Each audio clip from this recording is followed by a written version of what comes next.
నంద్యాల జిల్లా కలెక్టర్ గారి కార్యాలయం ముందు వలస కూలీలు, హమాలీలు, చెప్పులు కుట్టే కార్మికులు, అదేవిధంగా రిక్షా కార్మికులకు రాష్ట్ర ప్రభుత్వం అండదండగా ఉండాలి.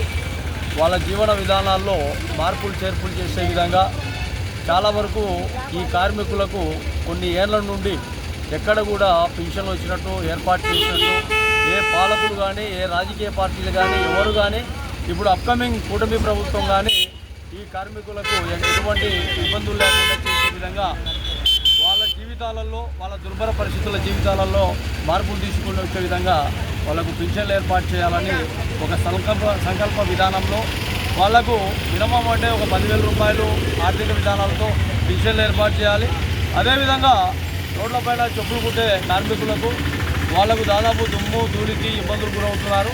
వాళ్లకు పెన్షన్లు వచ్చే విధంగా, అదేవిధంగా లిట్ క్యాప్ సంస్థ ద్వారా రూములు కట్టేయడమా, లేదంటే రేకుల షెడ్లు ఏర్పాటు చేయడమా, 6x7కు వాళ్ళకు ఇనుప బొగ్గులు తయారు చేయించి వాళ్ళకి ఏర్పాటు చేయడం అనేది ఒక రాష్ట్ర ప్రభుత్వానికి డిమాండ్ పెట్టడం జరిగింది. అదేవిధంగా వలస కూలీలు చాలా ప్రాంతాల నుండి ఇంకా వేరే ప్రాంతాల నుండి ఒక సెంటర్ పాయింట్ ఏర్పాటు చేసుకొని ఒక 200 మంది, 300 మంది, 400 మంది వరకు ఆ రోజుగా వాళ్ళ జీవన విధానాలు కొనసాగుతున్నాయి. అలాంటి వ్యక్తులకు రాష్ట్ర ప్రభుత్వం అండదండగా ఉండాలన్న ఆలోచన విధానాలతో ఈరోజు ఈ కార్యక్రమం చేస్తున్నాం. హమాలీలు కొన్ని ఏళ్ల నుండి వాళ్లకు రవాణా సౌకర్యార్థంలో భాగంగా ఒక దిక్సూచిగా రవాణా సౌకర్యానికి హమాలీలు పనిచేస్తూనే ఉన్నారు. వాళ్లకు పింఛన్ ఏర్పాటు చేసే విధంగా రాష్ట్ర ప్రభుత్వం చొరవ తీసుకోవాలి. అదేవిధంగా రిక్షా కార్మికులు ఒకప్పట్లో ప్యాసింజర్ రిక్షా కార్మికులుగా ఈ భారతదేశంలో ఒక విధానాలు అమలు చేసిన రిక్షా కార్మికులు నేటి కాల పరిస్థితుల్లో మండీలలో, ట్రాన్స్పోర్ట్లలో, అక్కడ మార్కెట్లలో లగేజీ రిక్షా కార్మికులుగా పనిచేస్తారు.